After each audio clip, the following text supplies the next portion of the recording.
Blessings, good evening to you all. It's Tuesday night, so that means Q&A night.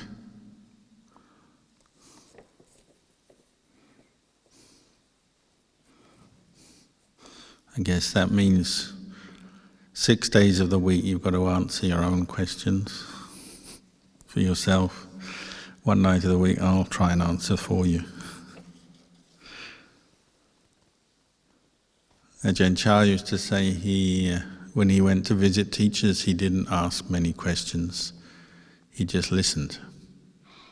And his own practice, over time, he found that the questions answered themselves. And it's another way. But sometimes a bit of discussion, question answering, asking and answering can stimulate the Dhamma. So hopefully we can do that. So there's a question here, it says, Ajahn, are we all belonging to the Dhammayutta Nikaya tradition? What is the difference between the Dhammayutta Nikaya and the Mahanikaya? Well, if you're a layperson asking that question, you don't belong to either because you're not ordained. This is referring to the two main sects of Sangha in Thailand. We're obviously from the Thai tradition of Buddhism, and in the community of monks, the Sangha in Thailand, there's two main sects. There's the Dhammayutta sect and the Mahanikaya sect.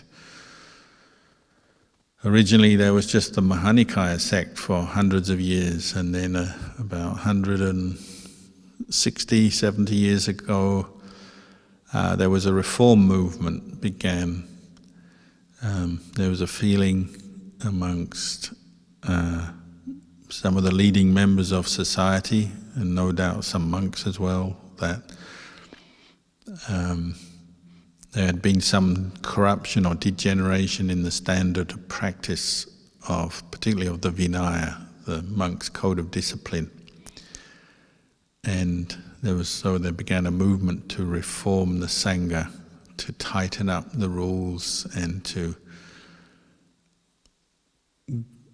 get monks to practice perhaps more strictly, in a more committed way, to keep the rules of monastic discipline. So this led to the formation of a new sect, the Dhammayutta sect. And so they began their own, we say, ordination lineage. So from then on there's been two ordination lineages of Sangha in Thailand, Mahanikaya and Dhammayutta.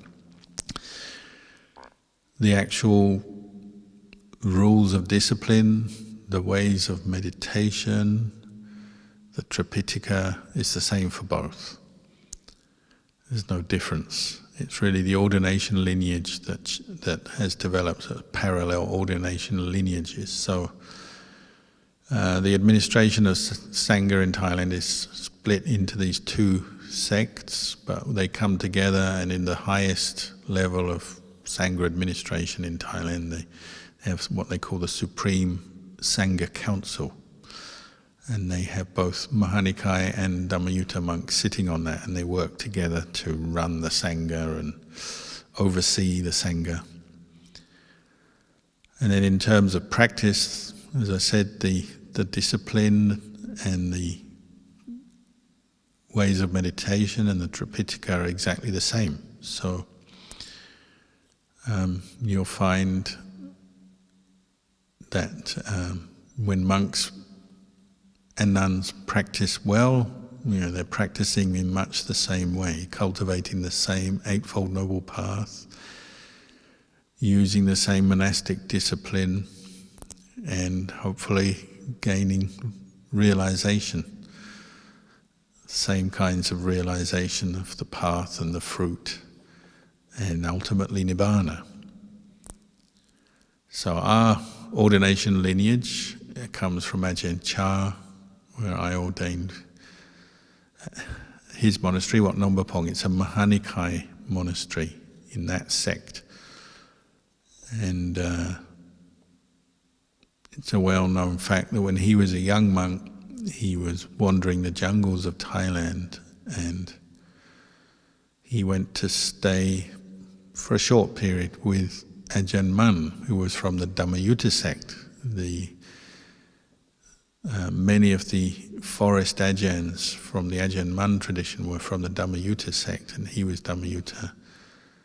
And Ajahn Chah went to stay with him, but Ajahn Mun encouraged Ajahn Chah to stay with his Mahanikai sect, because what sometimes happened was that particularly junior monks might go to stay with some of the forest Ajahns who were in the Dhammayutta sect, and then they would change their ordination lineage. They would reordain as Dhammayutta monks. Because it was just more convenient. If you live with a teacher who is Dhammayutta, then maybe it's easier to be a Dhammayutta disciple of that teacher. But Ajahn Chah was already confident and well established in his own practice, and perhaps Luang Por Man could see that. And so he said, there's no need to change your ordination lineage. The Mahanikai sect also needs good forest monks, and the forest monks tend to be the ones who meditate more and keep the discipline of the Sangha more strictly. But not always, but you could make that general statement. So Ajahn Mun said to Ajahn Chah, they need disciplined monks, good monks, meditating monks in the Mahanikai sect as well. So Ajahn Chah kept his own ordination lineage as Mahanikai down to his death. So all his disciples, such as myself and other monks ordained here, are of that lineage. But there are also Dhammayutta monks in the world. So there's these two lineages, but really they're a matter of administration rather than practice. Practice is up to the individual monk according to how they've been trained. So Ajahn Mahabua used to visit Wat Nomba Pong sometimes, Wat Map Jan, where I lived after I lived at Wat Nanachat, Wat Nomba Pong.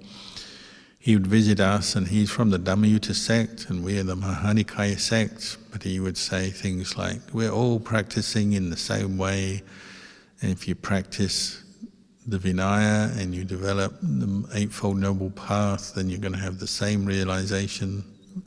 We all blend in together, because obviously Nibbana, one who's attained in Nibbana is beyond all conventions. They're no longer attached or deluded by conventions. And strictly speaking, you could say, sects such as Dhammayutta sects or Mahanikai sect, these are conventional reality. And the mind of somebody who's penetrated the Four Noble Truths, seen the three characteristics of existence, freed their mind from greed, anger, delusion, they're beyond all conventions. So he would say, Ajahn Chah was a good monk. Good monks, it doesn't have to be Dhammayutta or Mahanikai. It's about how you practice, and we all can respect each other and practice together. And that applies to other schools of Buddhism as well. Sometimes people confuse Mahanikai sect from Thailand with Mahayana Buddhism, which is not the same thing. It's sometimes called the Northern School of Buddhism, which after the Buddha's enlightenment and Sangha spread out from northern India in every direction. Some went north, some went south. The Northern School developed. So over the Himalayas in Tibet, we have the Vajrayana sect or school of Buddhism, and then Mahayana school of Buddhism really is a broad umbrella term for many different schools of Buddhism, such as the Tibetan Vajrayana school, and then other schools going into China. There's the Zen school, and then in China they have different schools of Buddhism, but they're all given the same overall title as Mahayana, the great vehicle. And then there's the Theravada school of Buddhism, which is the Buddhist teachings that, again, there's variations here, but basically came out of northern India, the school that went and teaching and practice that came down to southern India, Sri Lanka, across to Burma, Thailand, Laos. It's called the Southern School, or the Theravada School, or the Hinayana, the small vehicle, and tends to be considered to be a little bit more conservative and preserving the original Vinaya and practices from the time of the Buddha. But of course there's debate over this, and this historical analysis is going on, but generally these are the terms you hear. But the Mahanikai sect in Thailand is not Mahayana Buddhism. So try not to make that mistake. Of course, when you meditate and your mind becomes peaceful and calm and mindful and you enter a state of samadhi, there's no sect or school of Buddhism. It's just the emptiness of a mind free from the hindrances. So that's something to bear in mind as you practice. We use conventions, schools of Buddhism, sects, and so on, as they have their use, they have their role to play, but the mind that is seeing the arising and passing away of phenomena, the mind that is, with mindfulness, with wisdom, goes beyond all of this.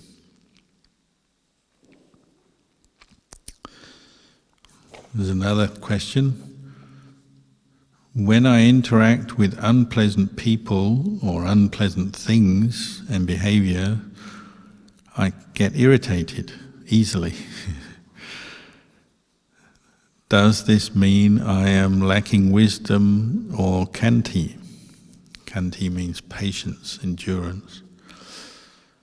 Well, if you're giving into unwholesome mental states prompted by unpleasant sense contact and unpleasant feelings that arise from that sense contact, well, you could say yes, there's a certain lack of patience or wisdom, strictly speaking, because you're giving into kilesa. Kilesa is unwholesome mental states and intentions that lead to suffering. So what happens when you experience an unpleasant person or situation, thing, you see something, you hear something, hear their words, you see some aspect of them, that person, or what they're doing, and with that seeing you get perception arise, I don't like this, I don't agree with this is disagreeable, and with that you get an unpleasant feeling arise. And if you're not careful, meaning you're not mindful and wisdom is not present, and wisdom depends on the presence of mindfulness as well, if wisdom is not present, then we tend to react with craving. So this dislike takes over the mind, and we'll have maybe an unpleasant emotional reaction, which is fresh karma arising. Meeting the unpleasant person, seeing the unpleasant thing, or hearing the unpleasant sound is old karma coming back to us. It's old resultant karma arising into our sense field of the senses, six senses. Could just be a memory arising of past unpleasant experience, or it could be fresh unpleasant experience, but it's still what we call resultant karma coming up. If we were mindful and insight was seeing it as just anicca, dukkha, anatta, just as impermanent, not self, we could drop it right there, and there would be no more suffering and no more kilesa in the mind. But because we lack mindfulness and wisdom or insight, kilesa sometimes is stimulated, takes over the mind and leads on to more suffering. So trains of thought, mental proliferation, emotions, maybe just a very fleeting emotional reaction. I don't like this, like you say, irritation. Maybe a few words of grumbling, maybe a little bit of mental tension or physical tension even. You see something or hear something you don't like and you clench your teeth, you clench your fist, and then it's gone.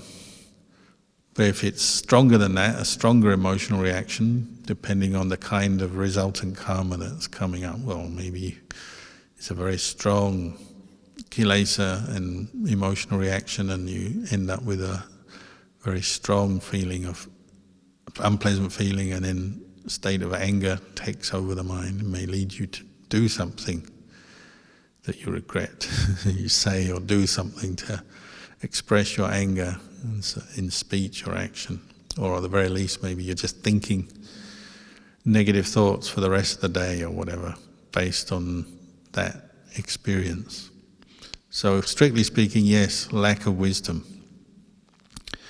Patience and wisdom work together. Patience is often where you begin your practice, isn't it? You have to be patient with the unpleasant aspects of life, because the alternative is to be impatient, and that's where kilesa, aversion, irritation, negativity takes over the mind. So if you can be patient, patience is, or khanti, is a wholesome mental state. So it's a very good quality to bring up to meet the unpleasantness of life. So develop patience with your own negative moods that are popping up into your consciousness based on memories or with external situations and sense contact that you're involved with. You need to be patient, and that can maybe stop you falling into the irritation, stop you saying or doing unskillful things. So patience and sila are very closely linked. You keep your sila with patience in a situation where you're provoked or tempted to become angry and say or do something that expresses your irritation, your anger. So maybe, somebody is very patient with a person who is bullying them or insulting them. It doesn't mean to say they're not aware of the insult or the antisocial behavior. It's just they're patient enough not to give in to their own anger and react in a way that may make the whole situation worse.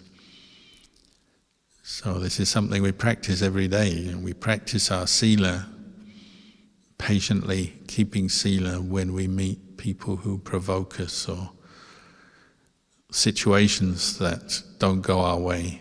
And rather than creating more suffering, we practice patience in the face of that difficulty.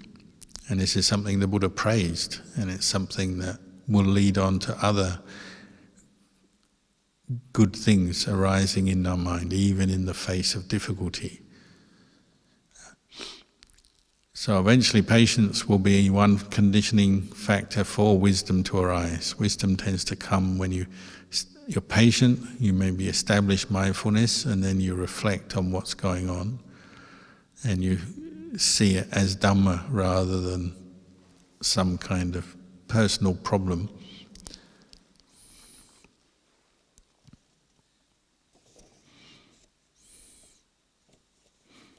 So we use it, don't we? We say, I'm going to be patient with this difficult person, or this unpleasant situation. Like when you're meditating, you see somebody who has patience will sit there even though they're in pain. Someone without patience will wriggle around and move around a lot because they don't know how to be patient with the painful feelings. Or somebody goes to hospital or in some situation where they're ill or they have some treatment and they have to be patient. They go to the dentist, they're patient with what the dentist is doing. Somebody who's impatient may run away or not go in the first place, or they scream. So I often tell the story when I had a cellulitis and then my foot got completely infected and was full of a pussy wound, and the doctor, without warning, started to scrape out some of the pus with his scalpel without any local anesthetic. And the very first insertion of the scalpel, I said, "Ow!" very loudly. And then I got told off by a novice who was helping me. He's only 16 years old, but he was quite into the Dhamma. And he said, "You got no patience, your meditation is no good," because I screamed. So after that I had to button my lips and practice patience, even though it was still just as painful as before. But because the novice had pointed out that I had screamed, that was it. I had to show my patience, be mindful, and apply wisdom. This is not self, this is just feeling arising and passing away. And I did that, and I learned a lot. So sometimes you give in to impatience first, and then you see the value of establishing patience. And people are impressed with patience, aren't they? When someone shows patience with difficulty, it's inspiring for others. It's infectious in a good way. We can encourage other people to be patient with their problems by being patient ourselves. And in the same way, when we're impatient, we give in to our anger, we give in to our restlessness, other people will tend to also be impatient. So we affect each other in that way. So one thing people remember about a teacher like Ajahn Chah was he's just amazingly patient with so many difficulties, with his own health problems, with the tiredness of teaching all day long, leading the Sangha, running a monastery full of monks, nuns, and then lay people visiting every day. He showed tremendous patience over and over and over again, and people found that very inspiring. So if we can practice patience, it's not only good for us, it's good for other people. We help other people at the same time. It's one of those invisible practices, being patient. Other people may not realize you're being patient because they don't know what you're going through, but because you're not reacting with aversion or irritation, over time they tend to benefit from that.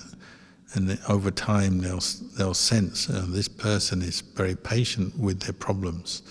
Maybe not immediately, but over time they'll sense that, and they learn from that. So we learn from each other in that way. So being patient with things is like a gift to the world. Patience often leads on to forgiveness.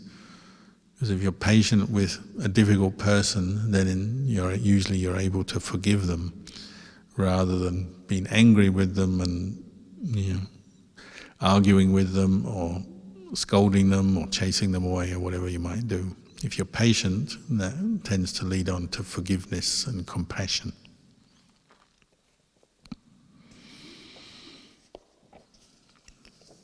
Another question. 3 bows to Luang Por. I need advice from Luang Por as to how to overcome unpleasant feelings when seeing the craving or wanting to be praised arising from an experience. Although I can see it come and go, the clinging to the body and mind as self at the time of the experience is so fast that the becoming, the arising and passing away. So I invoke mindfulness, telling the unwholesome mind that this is impermanent, not self, and will lead me to be reborn in hell if I let this go on. I have to keep telling the mind again and again when the unpleasant feeling arises each time. It takes several hours until the unpleasant feeling completely ceases, then becomes neutral feeling. I find that as I keep practicing, the mind becomes so sensitive. Going from this, am I practicing correctly along the path to liberation or not?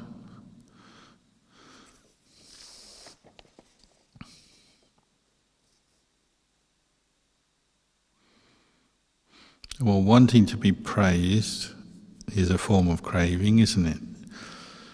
It may be the good feeling you get from when people praise you, they recognize you've done something well, done something good, you look good, you've done something good, they say something, you feel good from that praise. So that's a kind of sensual craving. But it may also be what we call bhavadanha, craving to become. You want to become somebody with a good reputation that is well loved and liked by everybody. And we don't like to be ignored or hated by people. We want to be loved and praised. We want to be successful. So that's something to investigate, isn't it? The desire for praise, and to be aware of how temporary praise is. One day they praise you, the next day they criticize you.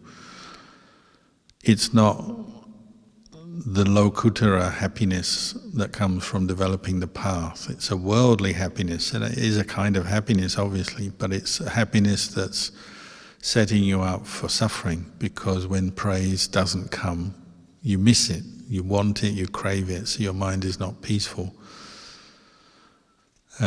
You're also setting yourself up for delusion, taking praise as self.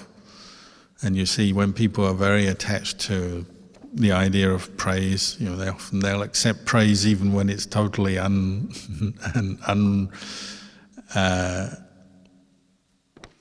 it's undeserved. They just like being praised even though they didn't do anything. And sometimes people claim to have done something just to get the praise, the reward of the praise, even though they didn't do anything at all. But it's a very ethereal, very temporary kind of happiness. Comes and goes, and you can see any kind of relationship or work situation or social situation, praise and blame constantly coming and going, and in between praise and blame you have just being ignored. That's another one. So whether it's social media, the workplace, the family, or even just two people in their friendship or their relationship, praise and blame are part of the dynamics of that.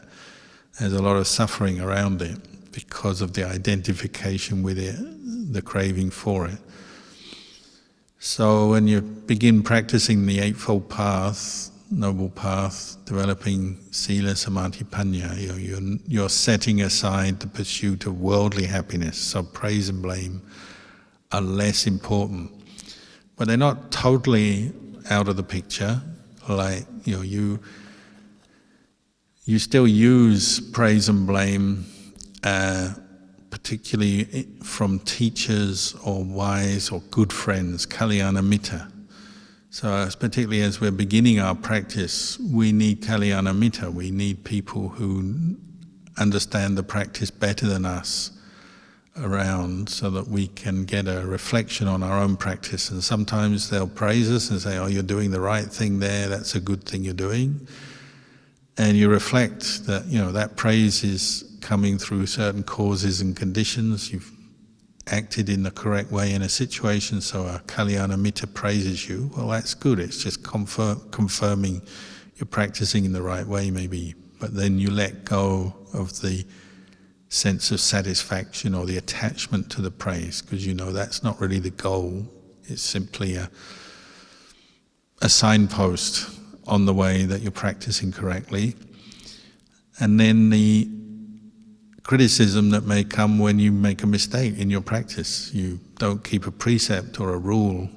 You may do something following kilesa, and somebody who's a Kalyana Mitta might point that out and say, do you realize you're being insensitive here, or you're acting out of bias, you're jealous, you're angry, can you see what you're doing? Maybe they see it because of their experience in the practice, so their praise or their blame may be quite helpful. And anyone who has a teacher, a Dhamma teacher, sometimes you have to accept you'll receive some criticism, sometimes you receive praise. And we learn that way. And then, but the aim is not to attach to it with a sense of self, but just to see it as Dhamma. And it may be useful reflections that help us grow in the Dhamma, to gain understanding. And then, of course, the aim is to develop enough mindfulness and wisdom in your practice so you can reflect on your own practice and where you need to criticize yourself and adjust your behavior, you can learn for yourself how to do that, how to reflect on your sila, on your effort, making good effort or being too lax in your effort, where you've got views, whether your views are right, in line with Dhamma, or falling into wrong views. And you're learning to praise and blame yourself, but not to develop a sense of self, but simply to develop the wisdom that will free you from defilements.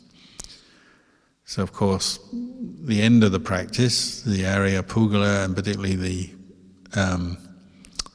Arahant, is beyond praise and blame, because their mind is pure and there's no sense of self. But that doesn't mean to say they won't listen to anyone. And sometimes people misunderstand this and they think, well, an Arahant can do anything and they don't need to take any notice of what anyone says. But because they're still living in the world, in society, and maybe they live in a monastery, for example, they still refer to the Sangha. And so, Ajahn Chah used to make a point of this sometimes. We believe he's an enlightened or awakened teacher, but he would still have meetings of the Sangha and ask the Sangha their opinion on a certain issue. He's going to build a building in the monastery. Does everyone agree this is a good idea? Have a meeting like, should we accept, they wanted to offer him a car, should we accept this? Should we ban smoking cigarettes in the monastery? They would have meetings and Ajahn Chah would listen to the feedback and the opinions of other monks about himself, about the monastery as a whole. So just because one becomes an Arahant, say, if that was to happen, you're still living in society and you can still be sensitive and receive feedback from society. It's just there's no sense of self craving it or attaching to it.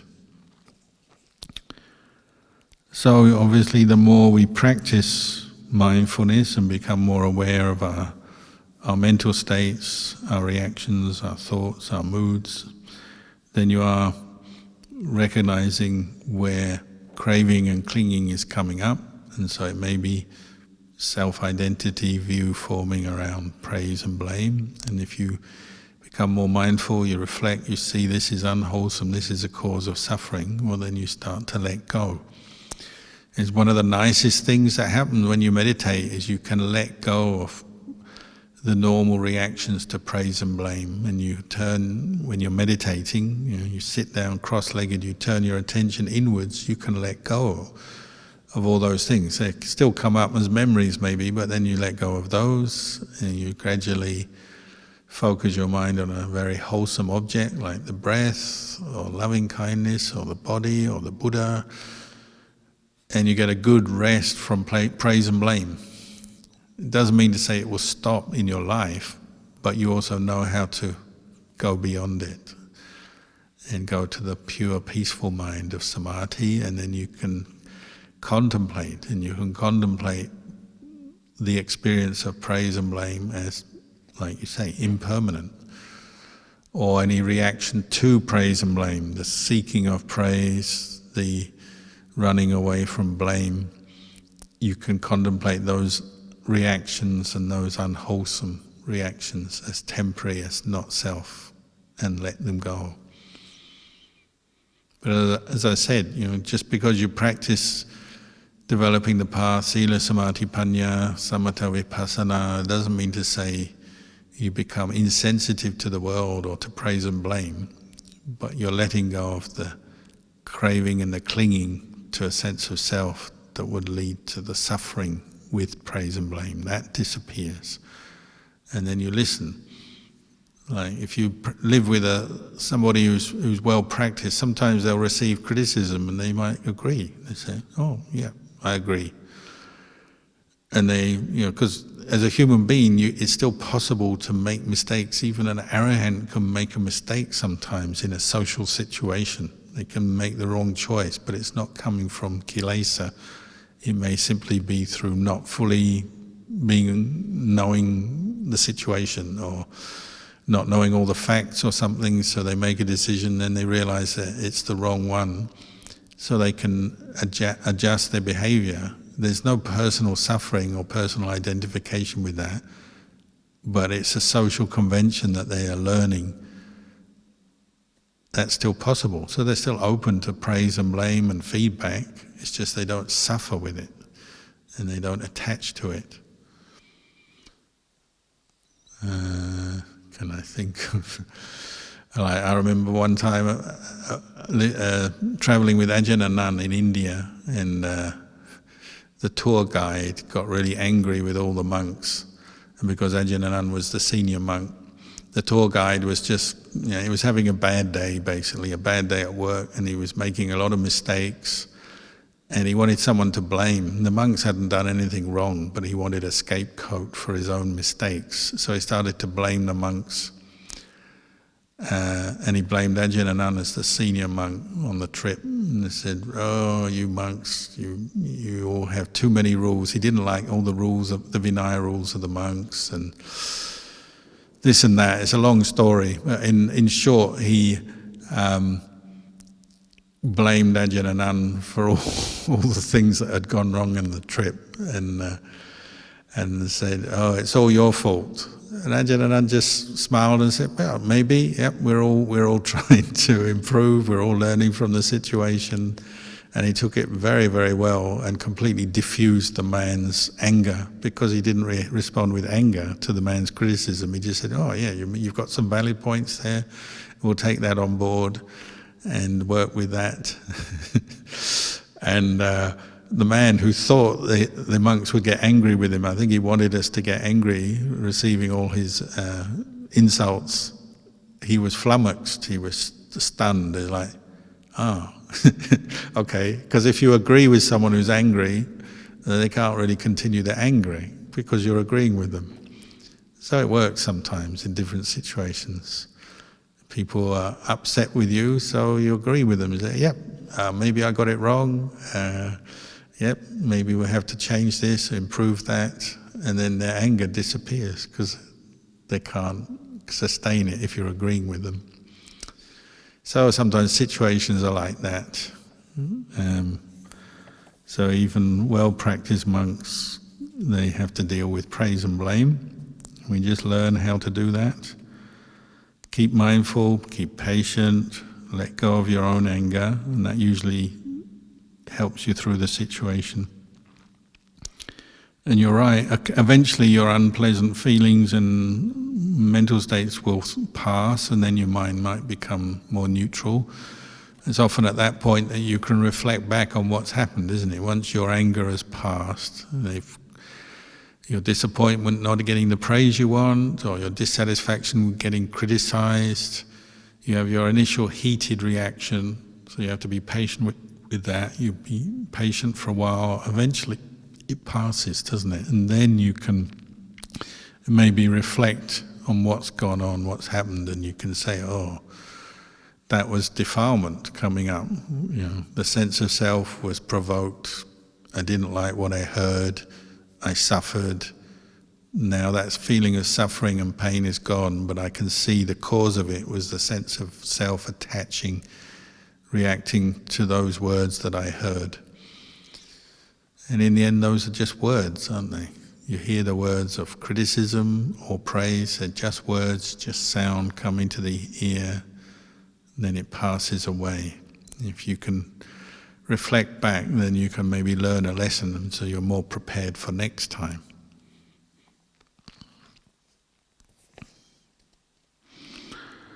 There's another question: what exactly is Vipassana meditation? What exactly is it? A good question. There's many definitions of it out there. I'll attempt one. Vipassana, clear seeing, clear observation of the way things are.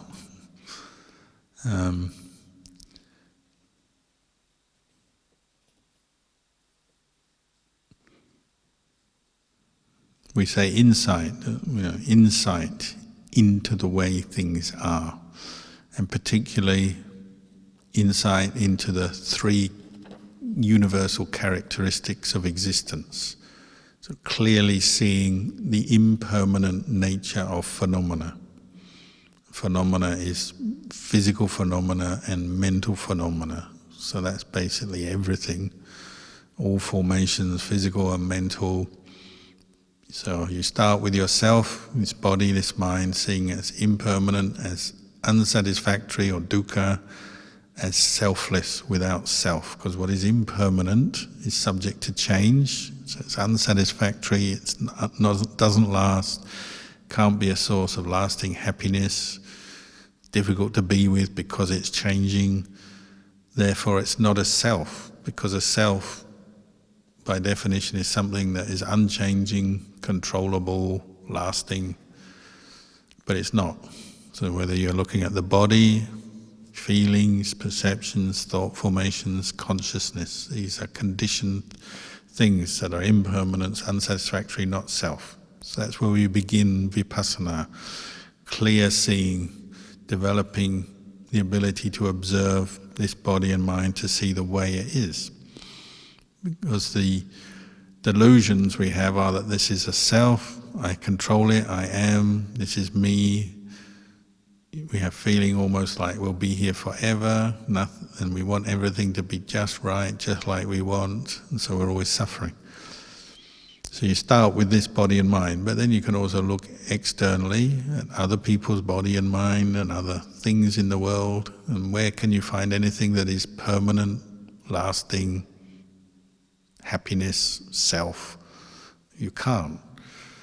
So whether it's, Ajahn Chah compared himself to a block of ice. He said, I'm like a block of ice at the end of his life, because the next few years following that statement, he basically degenerated, gradually lost the use of his limbs and his faculties, stopped speaking, became weaker and skinnier, and gradually died, but quite slowly over a period of years. So he said, look at me, you're like a block of ice. And that's a good practice of Vipassana, isn't it? Seeing a human being as they get older and sicker and weaker, they're like a block of ice, just melting away.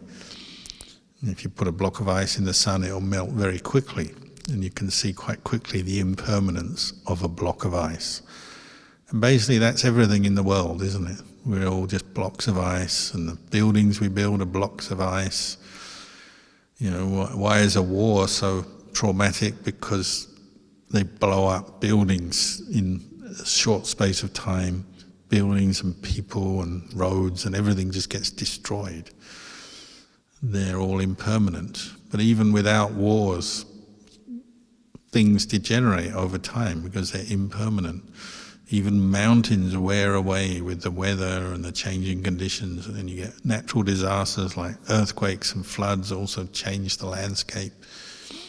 So, this is a reflection. Where in this world, internally or externally, can you find anything that is permanent, lasting, satisfactory, solid source of happiness and is self?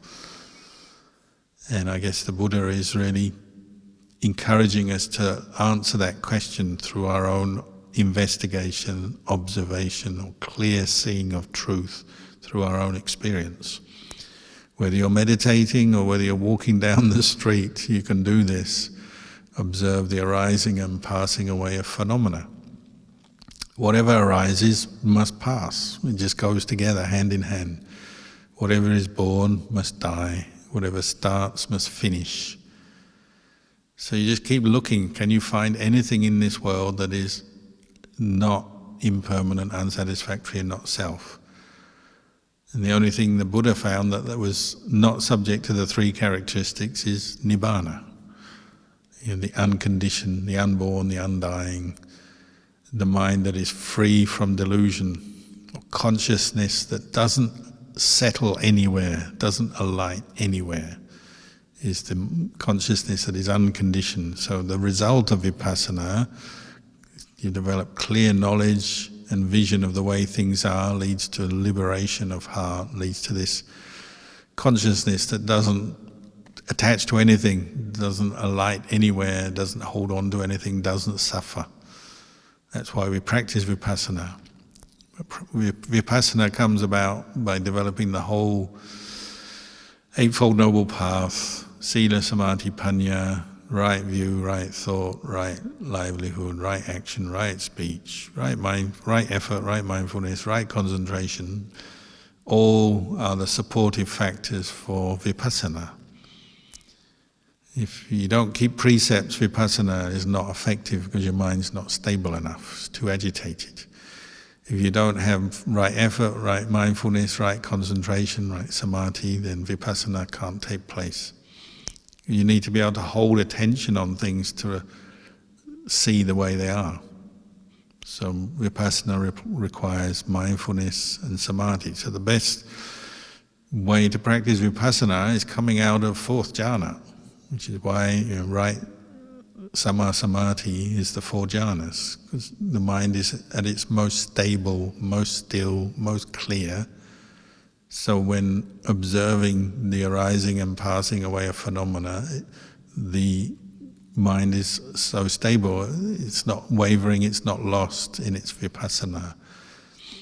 It doesn't mean to say you can't develop the qualities of Vipassana right now. You may not attain deep states of stillness yet in your practice, but you can still train in Vipassana, of course. And we go on Vipassana retreats and do 10-day Vipassana courses, and that's fine. And you're learning how to do Vipassana. It's just it may not yet completely liberate you from all suffering and its causes yet, but you're still training in it. So just noticing your own thought arise and pass away. Like the last question about having unwholesome reactions to things, when that unwholesome reaction, the thought train, the emotional state passes, you can say that has finished. That's a bit of Vipassana. That's a moment of Vipassana, clearly seeing cessation. Cessation of some form of suffering, some anger, some greed, some desire, some worry, some fear. Seeing the arising and passing away of moods, states of mind is Vipassana. Feelings. So you're sitting here listening to me talk, maybe you have some pain in your legs as you're sitting, you will watch that pain arise and cease, that's Vipassana. Listening to my words coming through the speaker to your phone or computer, the arising and passing away of sound waves is Vipassana. The visual images that you're seeing, that's Vipassana, seeing them arise, pass away. You can do it in all situations. It's just at the moment it may not yet be very intense and may not be ultimately yet removing the delusions of self, but it's a start, and you just start from where you're at and keep doing it, and you'll get better at it, like anything. If you don't stop, you'll get better at it.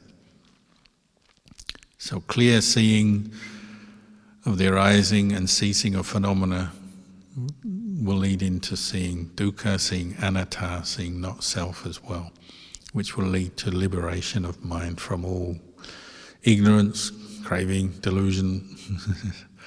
So just keep doing it.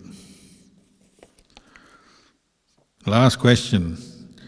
Luang Por, how do we deal with fear? Practice Vipassana. Fear is a mental state, it's an emotion based on delusion. It's closely linked to aversion. So often you experience interchangeably fear and anger. There's something out there you don't want. That not wanting is the same root as anger. So fear is really a development of anger of one form. It's based on wanting something and then not wanting the opposite. So you want life, so you fear death. You want pleasure, so you fear pain. You want to be rich, so you fear poverty. You want praise, so you fear blame. And on it goes. You want peace, so you fear war. You want nice conditions, so you fear the opposite. You want nice weather, so you fear terrible weather, etc. You want health, so you fear bad health. You want a life free from spiders, so you fear spiders, if that's your phobia. We often build up phobias over time, repeatedly falling into aversion and then fear for certain situations, things. You maybe started off by one traumatic event sometimes, or repeated traumatic events often deepens the conditioning process, so then you develop real fear that's triggered very easily and maybe comes up very strong sometimes. Phobias are like that, or traumatic stress disorder based on past terrible experiences. It can be very deeply ingrained in our consciousness. But we all have some fears. We have insecurities about our life, about who we are, what we want, who we aspire to be. So when we have insecurities that things will not go our way, we won't get what we want. We have fears of all kinds of unknowns, like fear of the dark is a very common one. If you're from Asia, you probably have fear of ghosts because you've been brought up to fear ghosts from when you were 2 years old and could start speak. Already your mum is telling you, don't be naughty, or the ghost will come and get you. You've seen horror movies, you've heard the stories, so you've probably been brought up to fear ghosts. And when I was a young monk, we'd go and stay in charnel grounds in Thailand, sometimes with corpses lying out on the ground. And I didn't like corpses mainly because they're ugly and they smell, but I didn't have much fear of ghosts. Occasionally the thought came up, but not very often. The Thai monks, they're petrified of ghosts. It's just so deeply ingrained in their cultural conditioning that it was a real tough practice to stay in a charnel ground. But all praise to them. They would do it to work with their own fear, to develop that strength of mind, not to give in to the fear. Like in Thailand, we have a saying, "Ao chana kwam glawa," means you have to get the better of, defeat fear. So it's not always something that you kind of go softly towards. Sometimes you really work hard to defeat it, just like in a sport or something like that. You want to defeat your fear with the opposite. Strength of mind, mindfulness, insight, firmness of mind. That's supported by faith. So faith in the Buddha, Dhamma, Sangha, recollection of teachers helps. So often when people are in situations that prompt fear, they think of the Buddha, they think of the Dhamma, the Sangha, their teacher, to get the strength of the mind to not give in to the fear in that situation. And it's not giving in, it's not a violent thing, it's not that kind of defeating fear. It's not giving in to the mental movements of fear, those thoughts that are coming from you might have a feeling of fear first, the tension, but then those mental thoughts that are feeding the fear and building it up something believable and something that takes over your mind, not giving in to that. So the simple version is Buddho. You recite Buddho, recollect the Buddha, and that can make your mind really strong, and you don't give in to the fearful thoughts. Or any other samadhi object that you use, that you have used, you turn to that when you're afraid. So like Lumpur Chok walking through the forest with his candle lantern and he meets a tiger. He said the tiger the size of a horse, a small horse, huge tiger coming the other way.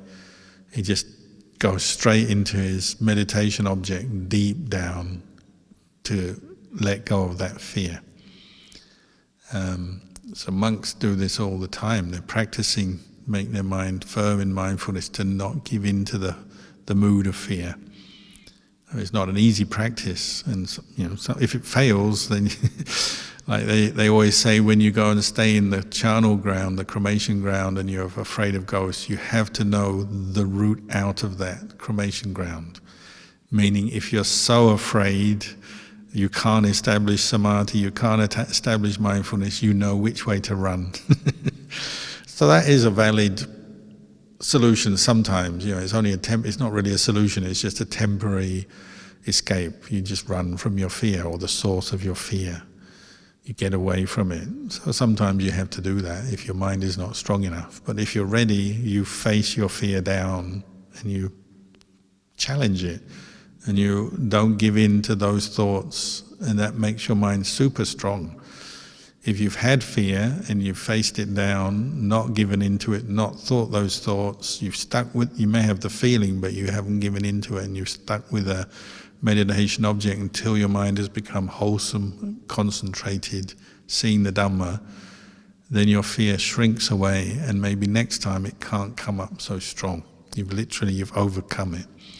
It may be lurking there in the background of your consciousness. If the conditions are right, it may come up, but it no longer can overwhelm you. Because it's a mental state, and all mental states are impermanent and not self, and you can abandon them. And if you keep abandoning them, you get better at it, you defeat it that way. So you have to have that kind of confidence, so partly thinking of teachers, the Buddha gives you the confidence, partly you apply the practice. You're patient again, like people have been mentioning, you have to be patient. When the fear comes up, there may be a horrible feeling. Your heart pounds with fear, ga-dung, ga-dung, ga-dung, ga-dung, ga-dung. Your breath comes really strong. The worst fear paralyzes you, doesn't it? You physically can't move, you may feel sick, nauseous, headache. But the worst fear, you're paralyzed, but you may still be able to use your mind in that situation to think of the Buddha. And when you think of the Buddha, or you think of your meditation object, anything that establishes mindfulness, immediately the fear is undermined and starts to shrink away, because mindfulness is a wholesome object, fear is an unwholesome object, and they can't both be in the mind at the same time. So if you can stick with Buddha, or the breath, or the recollection of impermanence, for example, Vipassana, fear disintegrates. If you keep sticking to your object, that fear will keep disintegrating and it won't be able to return. So your mind becomes very strong, very bright, happy. Even in the midst of a fearful situation, it can still be happy. Not in a worldly happy sense, but happy in the sense it's at ease within itself, even in the face of ghosts, wild animals, threatening people, whatever it may be, whatever fearful situation you've been in, you can still find peace within the middle of it if you establish mindfulness. So sometimes we have to be a bit brave and push ourselves to face the fear. And you can use wisdom as well. You reflect on the source of your fear. How reasonable is your fear? What is the problem here? Why are you attaching to this fear when the thing that you're afraid of maybe is not that fearful? Maybe it's not even there, it's just your imagination creating it, or maybe it's based on a memory and you have to tell yourself this is just a memory, it's no longer here, that person is long gone, that situation is finished. Or if you're getting on the plane and you're afraid of flying, and you just contemplate that it's a long time since any plane has crashed, much more dangerous getting into a car than getting into a plane. Bring up metta, bring up karuna is a good antidote to fear. So if you're getting on a plane, you're afraid of flying, spread thoughts of loving kindness. That's what the Ajahn do. All the great teachers, they sit on the plane and they spread thoughts of loving kindness.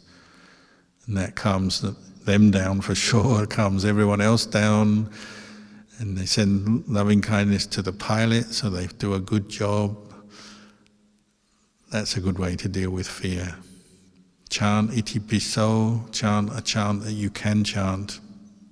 Iti piso bhagava arahang samma, it calms your mind. On and on it goes. There's many ways we can deal with fear, using both wisdom, mindfulness, patience, all these skillful qualities, bringing them up, and change your way of thinking when it happens. So, time is getting on, so I'll leave it there tonight, and we can always talk again next time.